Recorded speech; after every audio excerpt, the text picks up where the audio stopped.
ചോറ്റാനിക്കര ദേവീക്ഷേത്രത്തിലെ ചിങ്ങം 1 മുതൽ ഒരു വർഷക്കാലത്തേക്ക് മേക്കാവിലേക്കും കീഴ്ക്കാവ് ശിവൻ ശാസ്താവ് എന്നീ ക്ഷേത്രങ്ങളിലേക്ക് ശാന്തി തെരഞ്ഞെടുപ്പാണ് ഇന്നിവിടെ നടക്കുന്നത്. മേക്കാവ് ക്ഷേത്രത്തിലേക്ക് 4 പേരാണ് സ്ക്രീനിംഗ് ടെസ്റ്റ് കഴിഞ്ഞ് പാസ്സായി നറുക്കെടുപ്പിനായിട്ട് യോഗ്യത നേടിയിട്ടുള്ളത്. ആദ്യമായിട്ട് മേക്കാവ് ക്ഷേത്രത്തിലെ നറുക്കെടുപ്പാണ് നടക്കുന്നത്. അതിൽ 2 പേരെ മേശാന്തിമാരായിട്ടും ഒരാളെ റിസർവിലും തെരഞ്ഞെടുത്തു. അതിനുശേഷം കീഴ്ക്കാവ് ക്ഷേത്രത്തിലെ കീഴ്ക്കാവ് ശാസ്താവ് ശിവൻ എന്നീ ക്ഷേത്രങ്ങളിലെ നറുക്കെടുപ്പാണ് നടന്നത്. ആദ്യ കീഴ്ക്കാവ് ക്ഷേത്രത്തിലെ, രണ്ടാമത് ശിവൻ, മൂന്നാമത് ശാസ്താവ്. ഈ രീതിയിലാണ് നറുക്കെടുപ്പ് നടക്കുന്നത്. ഇതില് 3 പേരെ അതിൽ നിന്ന് തെരഞ്ഞെടുത്തു കഴിഞ്ഞ് 2 പേരെ അതിൽ റിസർവിൽ തെരഞ്ഞെടുത്തു. ആ രീതിയിലാണ് ഇപ്പോൾ തെരഞ്ഞെടുപ്പ് നമ്മൾ ക്രമീകരിച്ചിട്ടുള്ളത്. നറുക്കെടുക്കുന്നത് നമ്മുടെ കൊച്ചിനിഞ്ചണ്ട് കൊച്ചുമോളും സനു വീണ ദമ്പതികളുടെ മകളുമായ മീനാക്ഷി സനുവാണ്.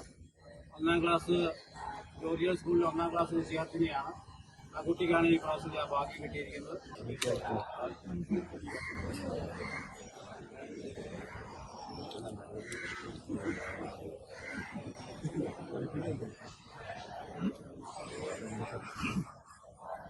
ND കൃഷ്ണദാസ്, കുന്നത്തൃക്കോവ് ക്ഷേത്രം.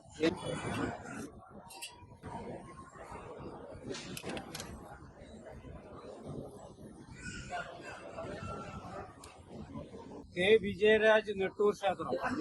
K. വിജയരാജ്, നെട്ടൂർ ക്ഷേത്രം.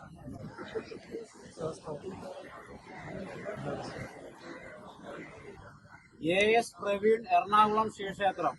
AS പ്രവീൺ, എറണാകുളം ശിവക്ഷേത്രം. മേൽക്കാവ് ക്ഷേത്രത്തിലേക്ക് യോഗ്യത നേടി തിരഞ്ഞെടുക്കപ്പെട്ട പേരാണ് വായിക്കുന്നത്. 1 NV കൃഷ്ണൻ നമ്പൂതിരി, നമ്പ്യാങ്കാവ് ക്ഷേത്രം. 2 CL സതീഷ് നമ്പൂതിരി, കുടിയാടം ശ്രീകൃഷ്ണസ്വാമി ക്ഷേത്രം. റിസർവിലേക്ക് ശ്രീ EP ദാമോദരൻ നമ്പൂതിരി, കുർമാലിക്കാവ് ക്ഷേത്രം. കീഴ്ക്കാവ് ക്ഷേത്രത്തിലേക്ക് NV കൃഷ്ണദാസ്, കുന്നത്തൃക്കോവ് ക്ഷേത്രം. ശിവനടയിലേക്ക് K. വിജയരാജ്, നെട്ടൂർ ക്ഷേത്രം. ശാസ്താ ക്ഷേത്രത്തിലേക്ക് AS പ്രവീൺ, എറണാകുളം ശിവക്ഷേത്രം. റിസർവിലേക്ക് AM ശശിധരൻ, കണ്ണംകുളകര ക്ഷേത്രം. NR നാരായണൻ, വല്ലച്ചിറ ക്ഷേത്രം.